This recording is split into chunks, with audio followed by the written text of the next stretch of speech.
Local law enforcement pointing fingers at Secret Service for the assassination attempt against Donald Trump, and Secret Service blaming local law enforcement for the failure to protect Trump.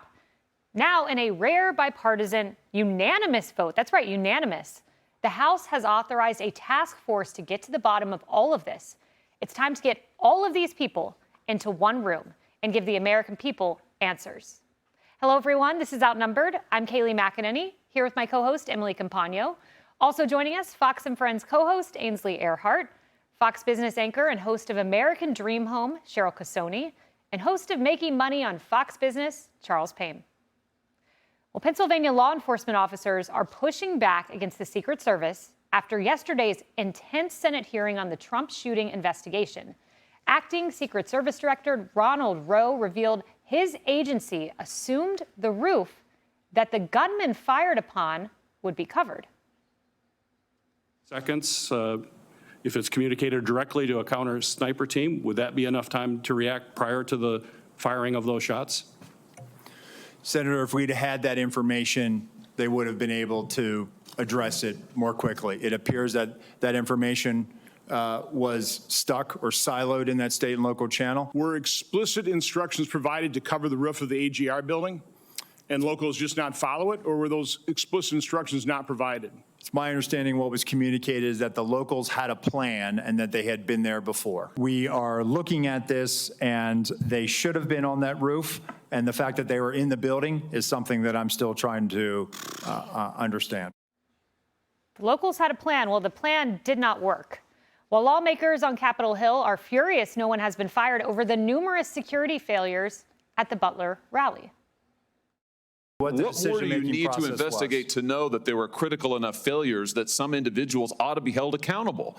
I mean, what more do you need to know? What I need to know is exactly what happened, and I need my investigators to do their job. And I cannot, a lot of people didn't do their jobs. I cannot put my thumb on the scale. Otherwise, what do you mean put your thumb on the objective, scale? You're asking me, Senator, to completely make a rush to judgment about somebody failing.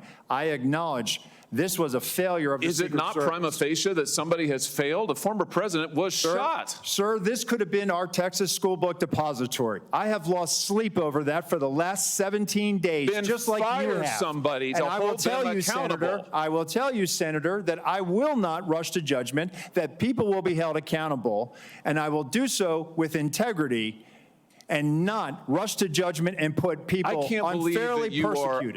Unfairly persecuted? Unfairly, We've got people who are we dead. have to be able to have a proper investigation into this, Senator.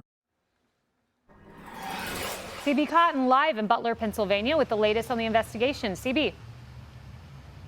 Hi, good afternoon, Kayleigh. Well, as we just heard, Acting Secret Service Director Ronald Rowe testified before Congress yesterday that he was ashamed his agency did not secure the roof gunman Thomas Matthew Crooks fired from. But as we could hear in those sound bites, he also told lawmakers that the Secret Service thought local officers were covering it. I will not and I cannot understand why there was not better coverage, or at least somebody looking at that roof line when that's where they were posted. But that wasn't the assigned posting, according to local law enforcement officials who organized the snipers for the rally to assist the Secret Service. They tell Fox there were 2 snipers assigned to a different warehouse window with a vantage point at the ground level, looking into the crowd and not onto the roof. Have you talked with Acting Director Ronald Rowe at this point directly? No, I would love to brief Mr. Rowe on all of our actions that day. We had assumed that the placements that we received were that of the Secret Service. If they would have told us to go on the roof, our guys were more than prepared to go on the roof. The local district attorney says the finger pointing has demeaned the community's officers who were there during the rally. He says Acting Director Rowe was mistaken to assume the entirety of the AGR building was covered.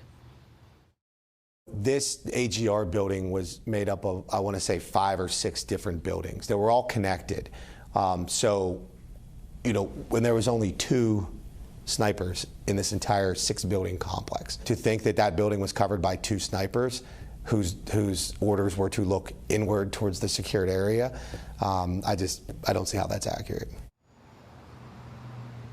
Ultimately, Acting Director Rowe says he takes responsibility, and he says moving forward, the directive is if U.S.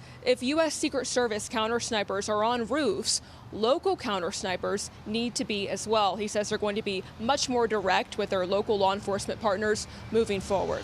Kaylee. CB, thank you very much.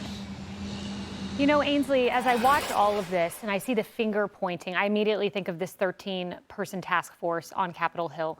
All of these people need to be in one room. Mm-hmm. I'm tired of this interview, this person being interviewed, this person says this. Mm-hmm. One room, so everyone. Many different investigations. I am proud of the Democrats and Republicans for being on the same page, because that committee, it's 7 Republicans and 6 Democrats, and they all unanimously agree there needs to be an investigation.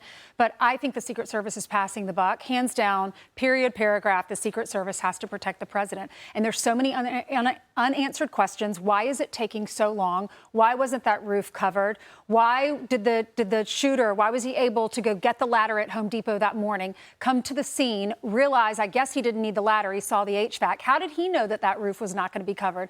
You would just assume every roof would be covered when you're around a former president or someone running for president. It just, because they're not answering the questions and there's no accountability, it seems like this is why the public feels like there's something suspicious going on. Mm-hmm. That's such a great point, and it feeds perfectly into this next point I want to make.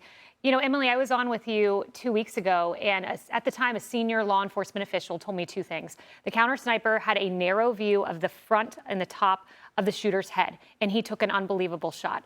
And number 2, what Secret Service knew at the moment was there was a local law enforcement activity at 3 p.m., at 3 o'clock, to the right of the president.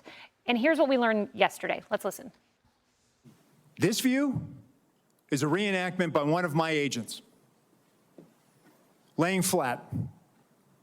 There is a 5-inch rise on the middle of that roof. The assailant would have had to present his bore over that to get his shot off. The view underneath reflects the perspective that he would have had. And the only thing we had was that locals were working an issue at the 3 o'clock, which would have been the former president's right-hand side, which is where the shot came. Here's why I wanted to play this, and it's exactly what Ainsley was saying. You know, via sources, I knew this 2 weeks ago. Why did the American public know this? Why weren't there daily press conferences? Why didn't we know everything Secret Service was learning in real time? Because when you don't do that, you leave room for conspiracy theories and suspicion, and the American people have a right to ask questions now. Of course, almost equal to the utter failure and tragedy of Corey Compertore losing his life and there be an almost successful assassination attempt on a former president is how this has been handled. Is how the rumor mill has been allowed to fester, how Americans got all of their information from online despite repeated denials from the former director of the Secret Service, and then she had to be subpoenaed. Like, this entire thing has been poorly managed and communicated, yes. But here's what I want to focus on, which is moving forward. I think it is absolutely uncontrovertible that the Secret Service has been riddled with a lack of leadership and a toxic culture for quite some time. And the biggest problem is that it is a life or death consequence there. Both the brave men and women that serve in the rank and file there, that are willing to put their lives on the line to protect the protectees, and that incredibly fragile and all too important scenario of the protection of these people's lives. And so moving forward, we need to have made sure that there's no siloed communications, there's no passing the buck to local law enforcement. The buck stops here with the Secret Service over everything, and that moving forward, be it resources, training, whatever the sunlight needs, that is what we need to have move forward to the Secret Service. Because, by the way, we knew this before. Jason Chaffetz, as congressman, led that investigation for 2 years. There have been these conclusions drawn multiple times over and over again. How many more people have to die? You know what? It's all good questions, Charles. And we know that the counter sniper did not know there was a man with a gun. He took a great shot. We know that the president's detail did not know that there was a man with a gun. But why did they not know about the man with the rangefinder? Yeah, just walking around with the rangefinder, right? Just, you know, I agree with everything that's been said here. And to your point about the future won't be any better if the leadership doesn't acknowledge right now. What we all just saw, there was a person who looks like he's unwilling to accept the obvious, that this is the Secret Service's job. You know, when I was in the Air Force, I was a security policeman. Ronald Reagan came to Guam, so I was stationed. The Secret Service was all over. I mean, they checked every nook and cranny of the base. And by the way, we have machine guns, right? We were armed, and they still checked everything to make sure that he was safe. They did everything. So the bottom line is, right now at this particular point, I don't have any confidence in the Secret Service even going forward. One thing I want to focus on is the future, right, and the investigation. And I was listening to Senator Lindsey Graham in that exchange that he had with the FBI deputy director. And one of the things that Graham said is, you're telling me a guy that took 8 shots at the president, former president, has apps in his phone that we can't get into. We don't still have that motive. They still are having trouble with Crooks's phone. I think in this day and age, as somebody that covers business and technology and the future of AI and everything we're going to talk about today, I was very surprised how much trouble they're having with that phone, because we've got to find out. He's got foreign encrypted emails. They can't break into that. The apps that he was using, they can't break into that. He was a gamer.